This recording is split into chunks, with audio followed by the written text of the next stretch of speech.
এ নবজাতক বাছুরটির জন্মের পর থেকেই বড় সমস্যা, পেটের হার্নিয়া এবং পায়ুপথ বন্ধ।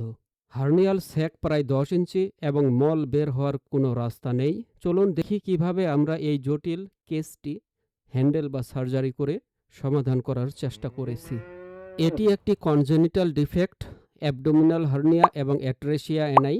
অ্যাট্রেসিয়া অ্যানাই মানে হলো পায়ুপথ জন্মগতভাবে বন্ধ থাকে, ফলে মল জমে গিয়ে প্রাণীর অবস্থা দ্রুত খারাপ হয়ে যায়।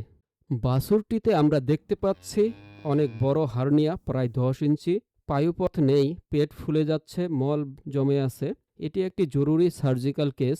জরুরি ভিত্তিতে অ্যাট্রেসিয়া অ্যানাই কারেকশন না করা গেলে এবং তার যে হার্নিয়াটি কারেকশন না হলে বাছুরটি মারা যেতে পারে। তাই বাছুরটিতে দুটি সমস্যা একসাথে সমাধান করতে হবে। প্রথমে অ্যাট্রেসিয়া অ্যানাই কারেকশন, তারপরে হার্নিয়া রিপেয়ার। কারণ মল বের হওয়ার রাস্তা না থাকলে হার্নিয়ার সার্জারির সফল হবে না।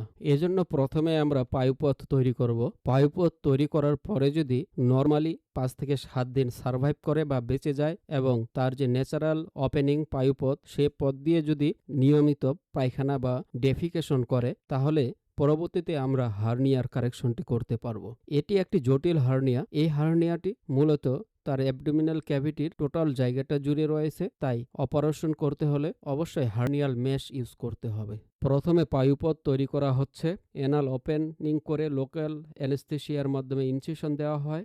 রেকটাম বাইরে এনে সুচারিং করার মধ্য দিয়ে আমরা পায়ুপথ তৈরি করে থাকি। পায়ুপথ তৈরি করার জন্য সে জায়গাটিতে সম্পূর্ণরূপে অ্যান্টিসেপটিক দিয়ে ডিসইনফেক্টেন্ট করে নিতে হবে। এর পরবর্তীতে ছোট একটি ইনসিশন দিয়ে আমরা ওপেনিং করে নিব। ওপেনিং পরবর্তীতে রাউন্ড করে আমরা সুচারিং বা সেলাই দেব। এর পরবর্তীতে আমরা দেখব যে আসলে পায়খানা বের হয় কিনা। যদি পায়খানা বের হয় তাহলে লক্ষণ ভালো এবং ভালো হওয়ার সম্ভাবনা রয়েছে। অপারেশন শুরু করার পূর্বে প্রাণীটিকে প্রস্তুত করে নিতে হয়। সে জায়গাটি সুন্দরভাবে ক্লিনিং বা শেভিং করে নিতে হয়। এর পরবর্তী সার্জারি দেখার জন্য শুভকামনা। ভিডিওটি ভালো লাগলে চ্যানেলটি সাবস্ক্রাইব করে আমাদের সঙ্গে থাকবেন, পাশে থাকবেন, বেল আইকনটি বাজিয়ে রাখবেন এ ধরনের প্রতিদিন নিয়মিত ভিডিও পাওয়ার জন্য। ধন্যবাদ।